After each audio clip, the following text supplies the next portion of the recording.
Pada akhir tahun 1944, Jepang mengalami kemunduran. Pada tanggal 7 September, Perdana Menteri Kuniaki Kaiso menjanjikan kemerdekaan bagi Indonesia di kemudian hari. Dan perjanjian itu dikenal dengan Perjanjian Kaiso. Konnichiwa. Nippon Seifu wa Indonesia Kokumin ni Taishi. Bojitsu hanashi o nobeta. Watashi wa dokoritsu o machinozonde ita naganen no gimu o hatasu tame ni junryoku o tokushite tatakatta ganheishi tachi no yuki o totemo ureshi. Mata fukaku kando shite imasu.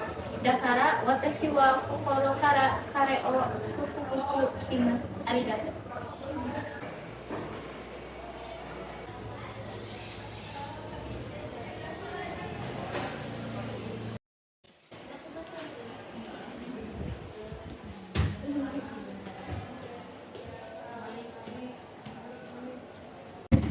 Saya Perdana Menteri Jepang Kaiso menyatakan bahwa pemerintahan Jepang telah setuju untuk menjanjikan kepada Indonesia suatu kemerdekaan. Baik, jikalau begitu, mari kita buat perjanjian tertulis yang menyatakan bahwa Jepang benar-benar menjanjikan kemerdekaan kepada Indonesia. Apakah Anda setuju atas hal itu?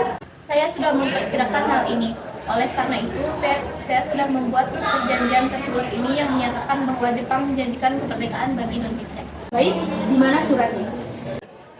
Ini silakan dibaca kembali dengan cermat. Jika telah sesuai, akan langsung kita tanda tangani.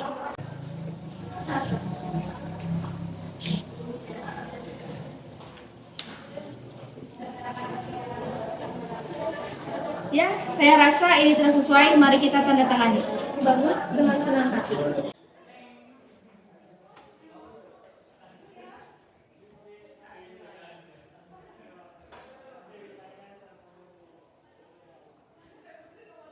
Paduka yang mulia, dengan hati yang terharu kami menerima surat pengumuman bahwa Kerajaan Nippon memperkenankan kemerdekaan bangsa Indonesia. Di kemudian hari, hati dan jiwa kami meluap rasa terima kasih yang hikmah-hikmahnya kepada Yang Mulia atas terkabulnya cita-cita kami yang telah berpuluh-puluh tahun ini. Saya, atas segenap rakyat Indonesia, meminta kepada Paduka supaya mempersembahkan rasa terima kasih kami.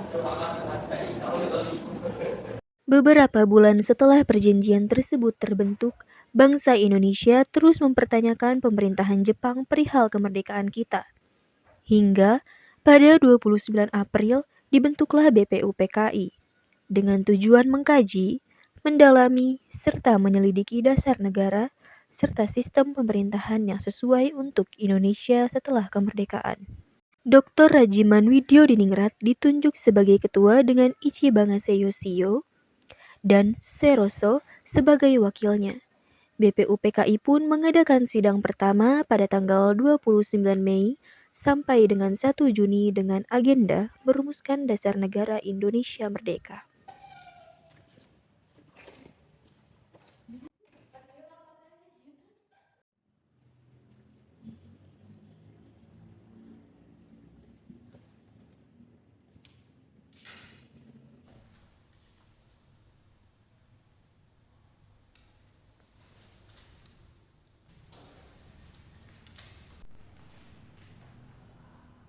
Assalamualaikum warahmatullahi wabarakatuh.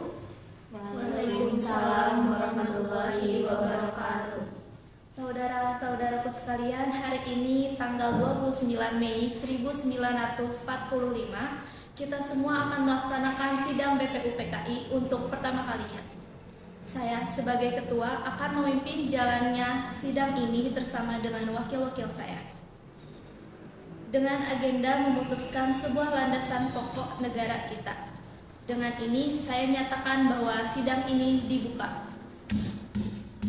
Saudara-saudaraku sekalian, barang siapa yang memiliki ide-ide yang ingin disampaikan mengenai landasan negara kita ke depannya, dipersilakan. Kita juga perlu menetapkan nilai-nilai yang mendasar untuk menciptakan negara yang adil dan berdaulat. Pancasila bisa menjadi dasar bagi persatuan kita. Saya setuju Bung Karno, namun kita juga perlu memperhatikan keberagaman dan mengakui hak asasi manusia. Tapi bagaimana dengan kebebasan beragama? Itu juga harus menjadi bagian dasar negara kita. Kita harus menghormati perbedaan agama dan memastikan kebebasan beribadah untuk semua warga. Jadi, kesepakatan awal kita adalah Pancasila dengan nilai-nilai keadilan, kebebasan, dan menghormati perbedaan. Bagaimana pendapat kalian? Saya setuju. Tetapi kita perlu mencantumkan semangat nasionalisme untuk memperkuat identitas bangsa.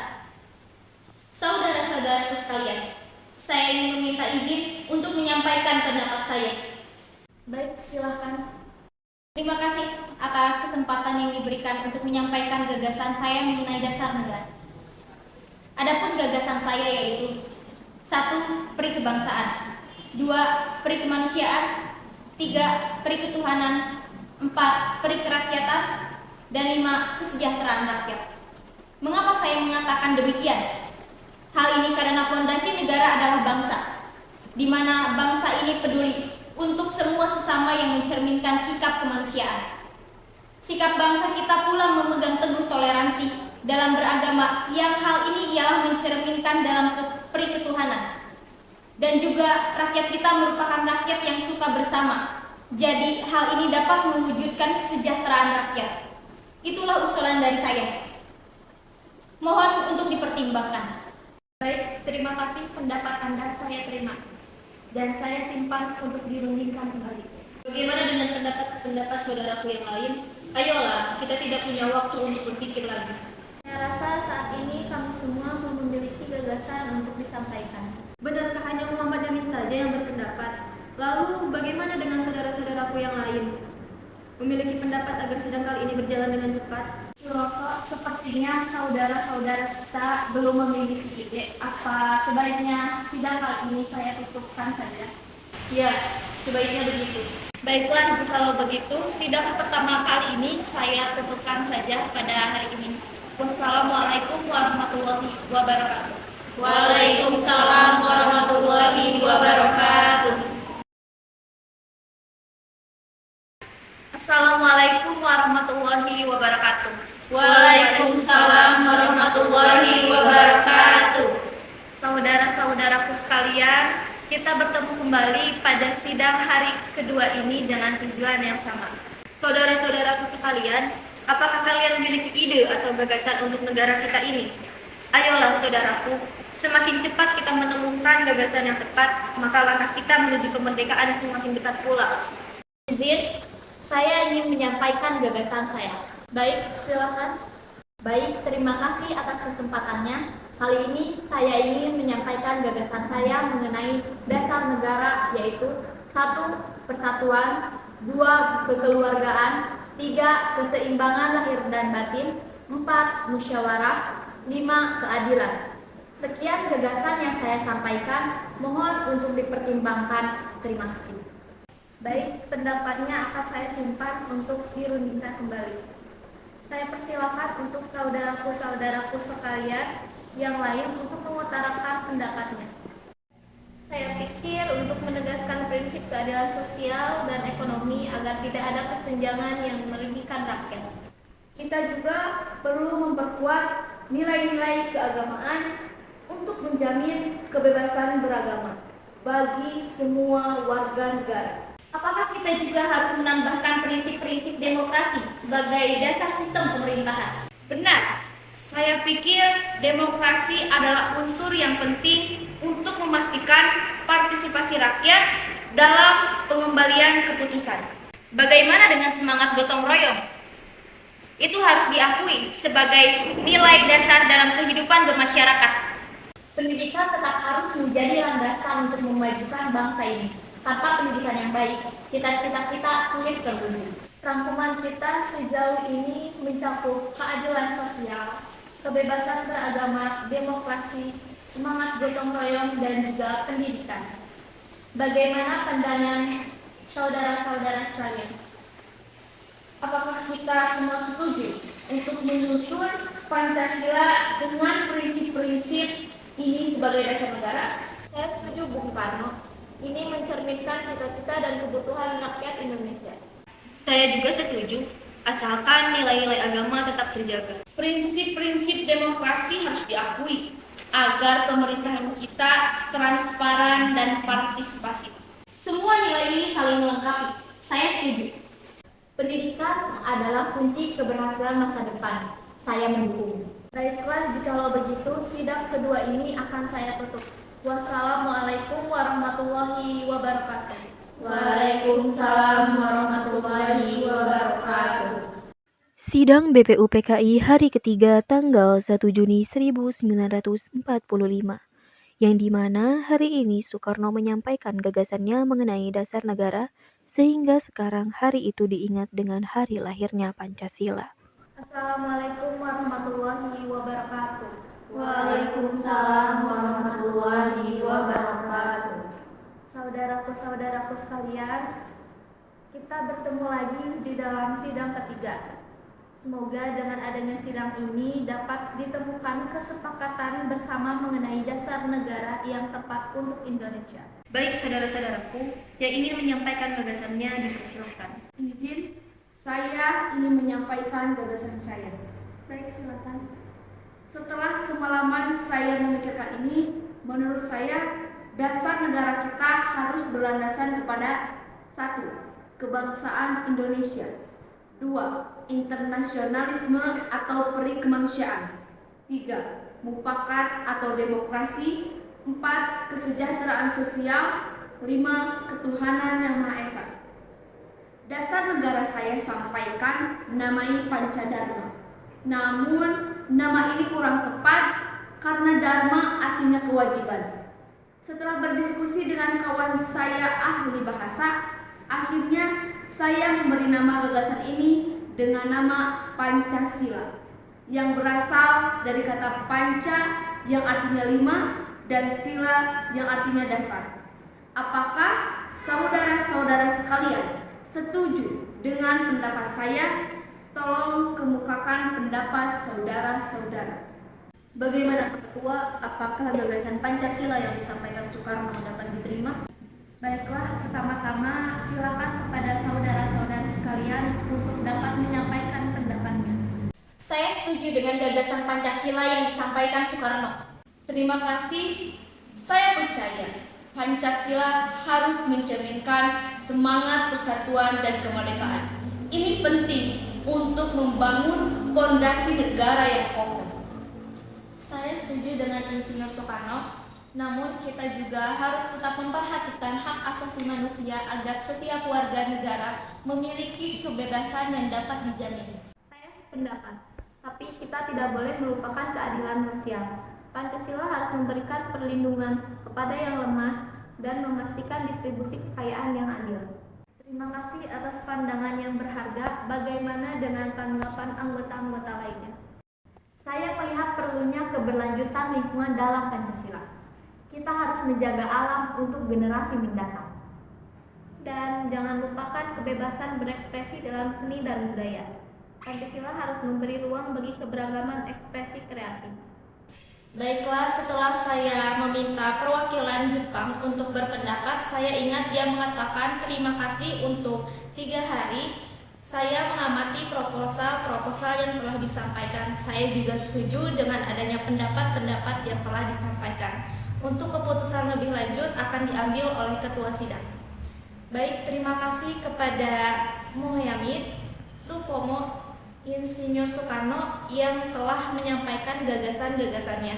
Nama dasar negara pun telah kita tetapkan, yaitu Pancasila. Namun mengenai perumusan Pancasila akan dibahas lebih lanjut oleh Panitia 9. Baik, maka dengan ini sidang pertama akan saya tutup. Wassalamualaikum warahmatullahi wabarakatuh. Waalaikumsalam warahmatullahi wabarakatuh. Setelah sidang pertama dinyatakan selesai, terbentuklah panitia kecil yang awalnya berjumlah 8 orang yang diketahui oleh Insinyur Soekarno. Panitia kecil ini bertugas untuk mengidentifikasi usul dari anggota BPUPKI dan mengadakan pertemuan serta membahas usul yang berkaitan dengan kemerdekaan. Namun, jumlahnya bertambah menjadi 9 orang setelah pertemuan rahasia antara panitia 8 dan beberapa anggota BPUPKI yang berada di Jakarta, sehingga dinamakan Panitia 9. Panitia 9 mengadakan sidang yang pertama kali pada 22 Juni 1945, hingga terbentuklah Piagam Jakarta.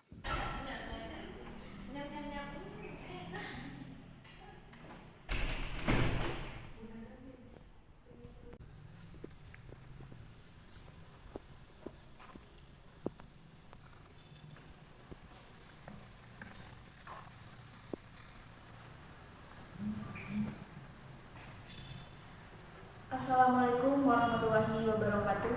Waalaikumsalam warahmatullahi wabarakatuh. Saya Soekarno, selaku ketua dari panitia kecil ini, ingin membuka sidang yang kita adakan sebagai panitia kecil 9. Sebelum masuk ke dalam inti persoalan, kita sebagai bangsa Indonesia yang beragama sebaiknya berdoa kepada Tuhan Yang Maha Esa supaya sidang ini berjalan dengan baik dan mencapai mufakat. Berdoa dimulai.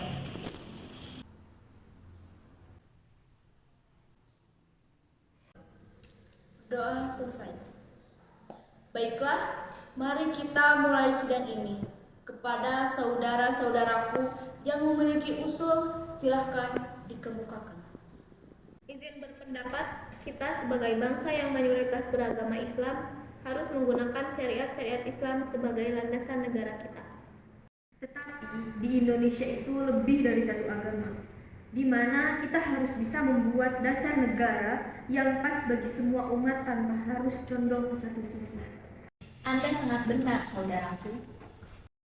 Tetapi tetap, mayoritas penduduk kita itu beragama Islam. Jikalau kita tidak menerapkan syariat Islam pada landasan negara kita, maka akan muncul umat beragama yang berperilaku tidak-tidak, yang akan merusak generasi bangsa ke depannya. Saya tidak setuju. Hal itu tidak sesuai dengan keberagaman kita. Bagaimana dengan umat beragama lainnya? Bagaimana dengan saudara-saudara umat saya? Saya setuju dengan pendapat kalian semua. Bagaimana jika kita menggunakan kata-kata yang bersifat general seperti ketuhanan, lalu dilanjutkan dengan penambahan kalimat menjalankan syariat Islam bagi para pemeluknya. Bagaimana? Ini merupakan ide yang bagus. Baiklah jika ketua setuju. Jikalau begitu, saya setuju. Baiklah, terima kasih. Dipersilahkan untuk menyampaikan hasil rapat ini, Saudara Supomo. Terima kasih. Saya akan menyampaikan hasil rapat yang telah kami lakukan hari ini. Bahwa sesungguhnya kemerdekaan itu ialah hak segala bangsa. Dan oleh sebab itu, maka penjajahan di atas dunia harus dihapuskan. Karena tidak sesuai dengan peri kemanusiaan dan peri keadilan.